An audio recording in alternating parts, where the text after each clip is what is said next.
दोस्तों नमस्कार। दोस्तों आपके अपने इस YouTube चैनल एस्ट्रो गाइड में आप सभी का स्वागत, सभी का वेलकम, अभिनंदन। दोस्तों ग्रहों की श्रृंखला में आज हम बात करेंगे फौलाद का छल्ला। बहुत सारी वीडियोस पहले भी चैनल्स के ऊपर अपलोड हैं, लेकिन तर्क क्या है, हमें ये छल्ला कब पहनना चाहिए और ये छल्ला पहनने के बाद हमें किन किन चीज़ों का बेनिफिट्स जो है वो मिलता है, तो पूर्ण विवेचना हम करेंगे। गुजारिश आपसे यही है कि अगर आप चैनल को पहली बार देख रहे हैं, वीडियोस को पसंद कर रहे हैं, तो कृपया चैनल को सब्सक्राइब जरूर कर लें। दोस्तों वीडियो को शुरू करते हैं।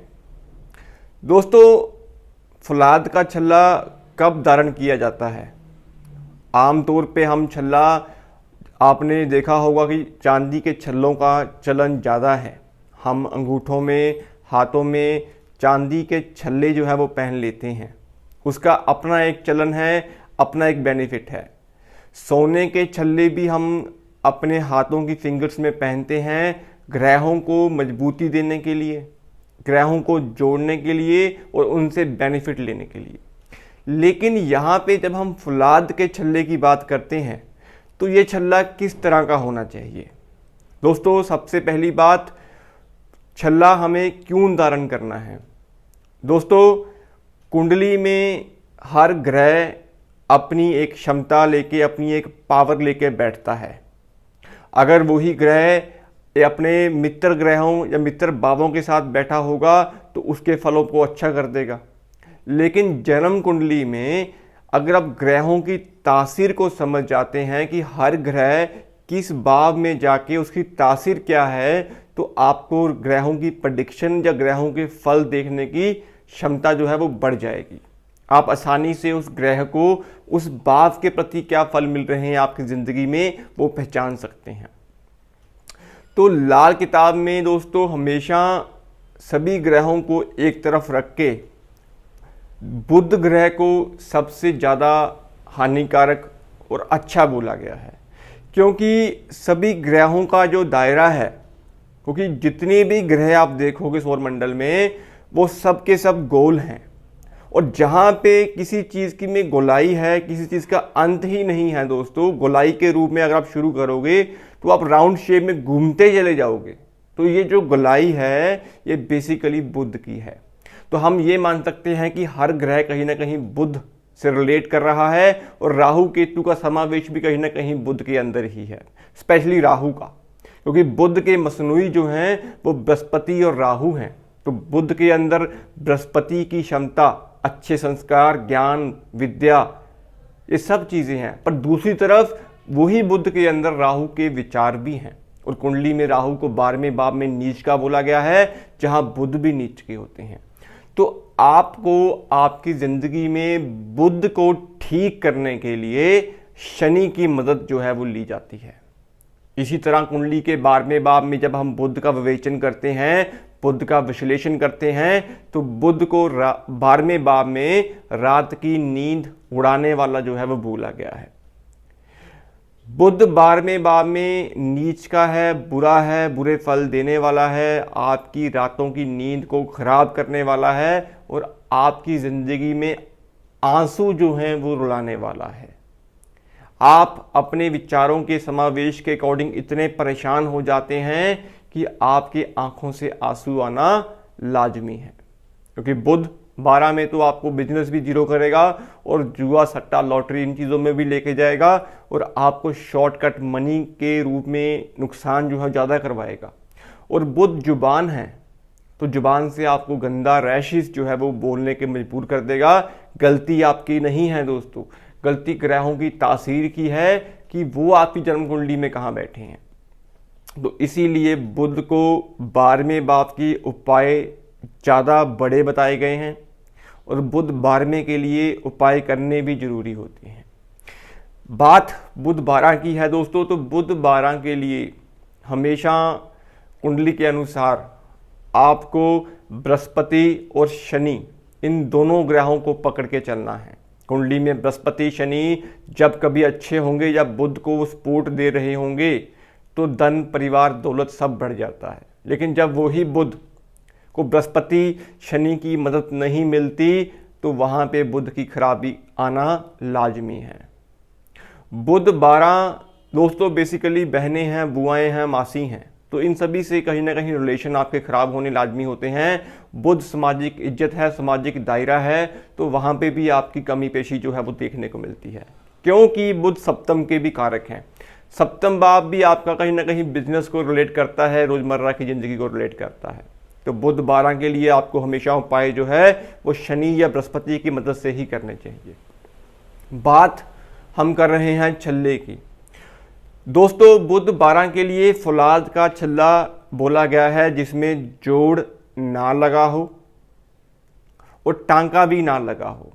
अब इस चीज को आप समझिएगा कि जोड़ ना लगा हो, टांका भी ना लगा हो, क्योंकि जब छल्ले के अंदर जोड़ जो है वो लग जाएगा तो छल्ला, जैसा कि मैंने आपको अभी दिखाता हूं आपको दोस्तों, ये जो मैंने छल्ला आपको दिखा रहा हूं ये बेसिकली दोस्तों पूरी गोलाई जो है ये बुध की है। इसमें कहीं पे भी आपको जोड़ जो है वो नहीं दिखेगा।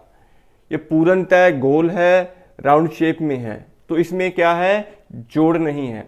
अब अगर मैंने इसमें कोई भी धातु डलवानी हो, चाहे वो सोने के रूप में हो, चांदी के रूप में हो, या फिर हमने तांबा जो हम मंगल बद की छल्ले में डालते हैं, तो जब हम इसमें कोई टांका लगवाएंगे तो वो भी तो बुध का है।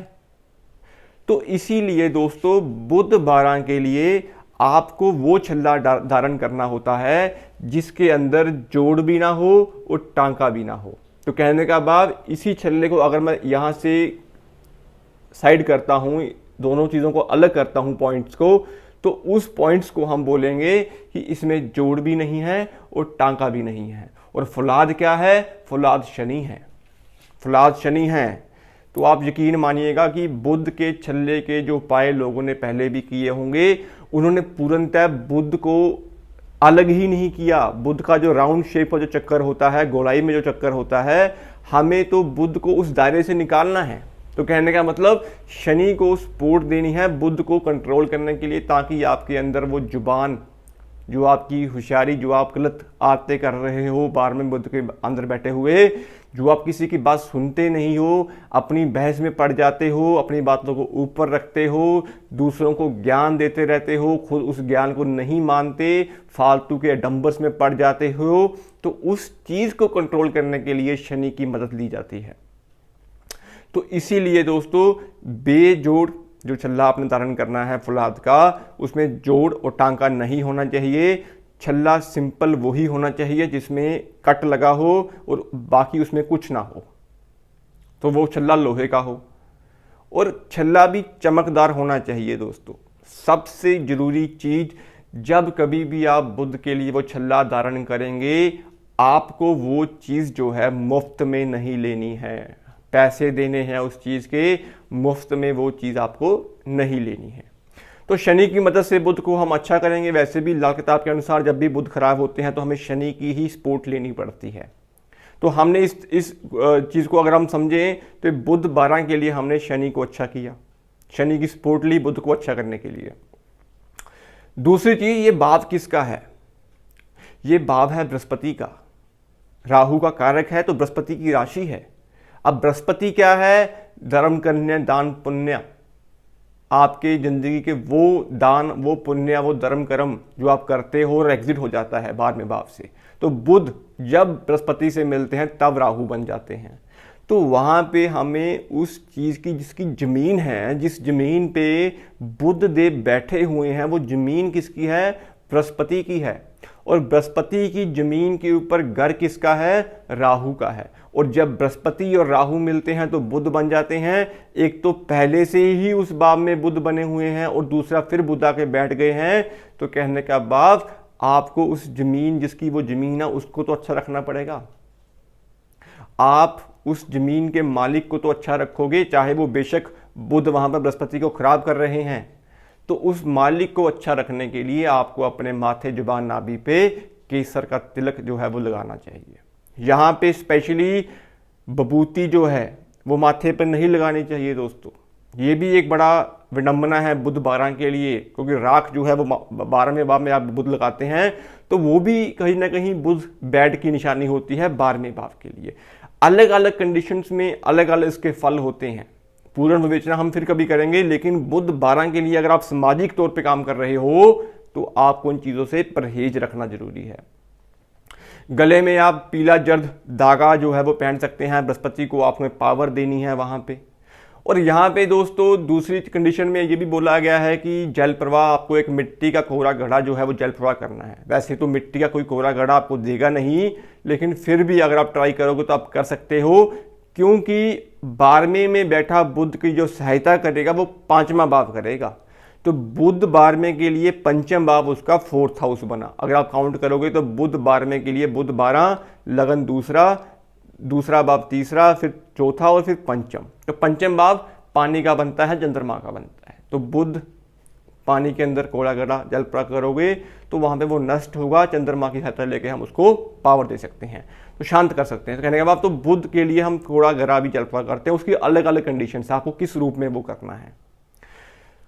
लास्ट यहाँ पे चांदी का जो है नाक छेदन का उपाय जो है वो बताया गया है कि नाक छेदन भी आप करवा सकते हैं। वो उसके लिए भी आप बुध राहु को देखें, बुध के क्या फल आपको मिल रहे हैं, कुंडली में राहु कहाँ बैठे हुए हैं। क्योंकि मेरा मानना ये है कि अगर कुंडली में राहु अच्छे हैं तो वो बुध को कहीं ना कहीं सपोर्ट दे सकते हैं, लेकिन अगर बुध के घरों में तीसरे में, छठे में, अष्टम में, सप्तम में तो यहाँ पे अगर मंगल देव बैठे हैं या केतु बैठे हैं तो बुध के उपाय आपको जरूर करने चाहिए। बुध 12 के लिए दोस्तों बुध की दृष्टि छठे भाव के ग्रह की पड़ती है, तो बुध 12वें भाव में जब बैठते हैं तो उसका पूर्णतः फल जो होगा वो छठे भाव में बैठे ग्रहों की तासीर के ऊपर भी पड़ेगा, चाहे वो राहु है, केतु है, शनि है, शुक्र है, बृहस्पति है, तो उनको भी वो जो चोट है वो पहुंचाएगा। बाकी 9, 12 उनको भी देखना जरूरी है। तो ये चीज़ें भी आपको दृष्टि संबंध के अकॉर्डिंग देखनी चाहिए। ओवरऑल छल्ले की हम बात कर रहे थे, तो बुध के लिए जो छल्ला आपने धारण करना है उसमें जोड़ और टांका जो है वो नहीं होना चाहिए, क्योंकि गोलाई बुध की है। और अगर हमने फिर वही छल्ला पहन लिया तो हमने बुध का भेद कहाँ से निकाला, हमने कि बुध का वो दायरा कहाँ से दूर किया। तो बुध के लिए शनि की मदद लेके आप वो छल्ला धारण कर सकते हैं। इससे आपको मिलेगा क्या, शनि की मदद जब बुध को मिलेगी तो आप थोड़ा सा समझदार हो जाओगे। आपके अंदर वो चीज़ें जो उत्पन्न हो रही थी बुध 12 की नेगेटिविटी के कारण, बहस करना, अपनी बातों को ऊपर रखना, इरिटेशन, रात को नींद ना आना, परेशान रहना, गलत सोसाइटी में चले जाना, गलत दोस्तों में चले जाना, तो ये सब चीज़ों को कहीं ना कहीं आपको एक होशियारी, समझदारी चाहिए होती है कि आपका गलत और सही क्या है। तो उस चीज़ को शनि सपोर्ट दे देंगे, तो आपको ये चीज़ धारण करनी है। तो ये बेसिक कंडीशन थी।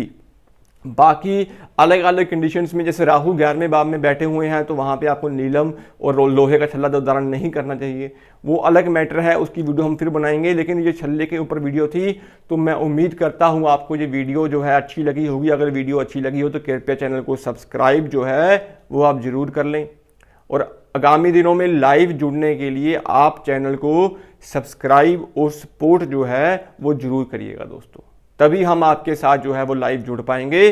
तो इस वीडियो को प्यार दीजिएगा, शेयर कीजिएगा, लाइक कीजिएगा और सब्सक्राइब कीजिएगा। आज के लिए दोस्तों इतना ही, मिलते हैं अगली वीडियो में किसी और टॉपिक के साथ।